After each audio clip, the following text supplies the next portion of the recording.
Binigyan ka ng blanco check dyan, o sige, bahala ka na kung anong ilagay ninyo.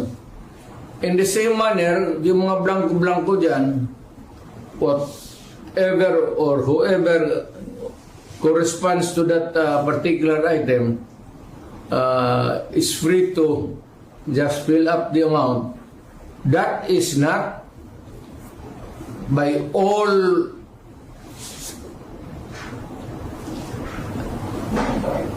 commandments of the law. That cannot be valid, invalid, unenforceable. It's people's money.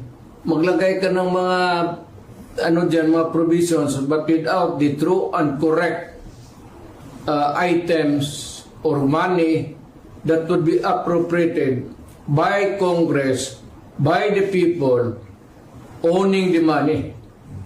So everything must be explained clear, patent, without doubt na itong pera na ito para ito sa ganito.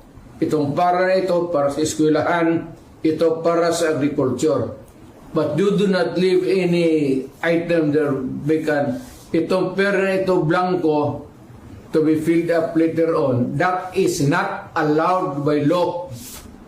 And that budget already, I would like to remind Congress, mali ho yan. It's invalid. Please correct it.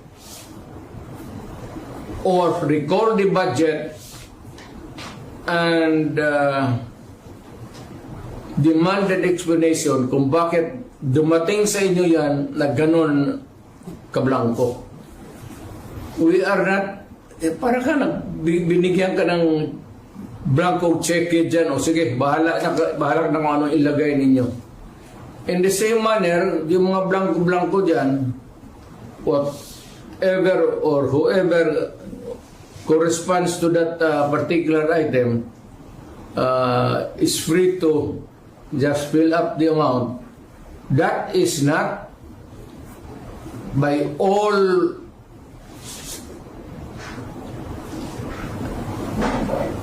commandments of the law. That cannot be valid, invalid, unenforceable. And kung na-implement na, it must be corrected and the money returned if already spent or corrected. And kung sino man ang niyan, they have to give us the explanation. Otherwise, sabihin ko sa mga Pilipino, huwag na kayo magbayad ng buwis ninyo. Ganun lang naman, pinagsasayan ito mga kumang na to. Puro check-in na blanco, then they try to pass it as a law, and they are free to choose now the amount which they want to place. Hindi natin alam kung ano ang reserba nila, kung anong gusto na ilagay, sobra doon sa pera natin.